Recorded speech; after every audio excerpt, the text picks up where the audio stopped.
కర్నూలు జిల్లా ఎమ్మిగనూరు పెట్రోల్ కోసం వాహనదారులు ఇబ్బంది పడుతున్నారు. పెట్రోల్ బంకుల్లో 5 ఇప్పటికే నో స్టాక్ బోర్డులు తగిలించారు.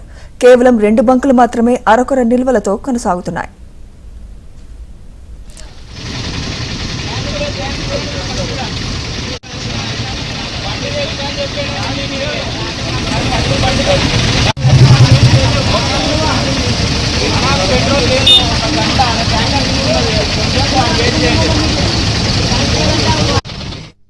అర్ధరాత్రి నుంచి పెట్రోల్ డీజిల్ లేదని ప్రజలకి భయాందోళన గురి చేశారు. పెట్రోల్ బ్యాంకులో చూడు ఈరోజు చాలా మంది వందల మందిగా పెట్రోల్ బ్యాంక్ దగ్గర నిలిచి కూడా పెట్రోల్ లేదని వృధా వస్తున్నారు. మరి ఏం పరిస్థితి అని చెప్పి మరి ప్రభుత్వం అధికారికి సంబంధించిన ఎంఆర్ఓ గారు కూడా ఆయా పెట్రోల్ సంబంధించింది లేదని డీలర్లు చాలా మంది వారికి వాపసు పంపిస్తున్నారు. ఈరోజు ప్రజలకు సంబంధించింది హాస్పిటల్కి పోవాలంటే డీజిల్ కంపల్సరీ అవసరము.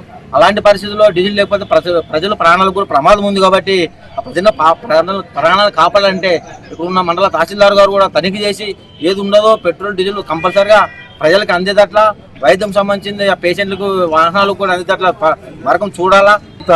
కుమ్మక్కై ఈ డీలర్లంతా మరి ఈ సమస్యని సృష్టిస్తున్నారు. స్టాక్ లేదని చెప్పి ఒక నోటి మాటలతో చెప్తున్నారు, కానీ వాస్తవంగా అయితే స్టాకు ఉన్నది.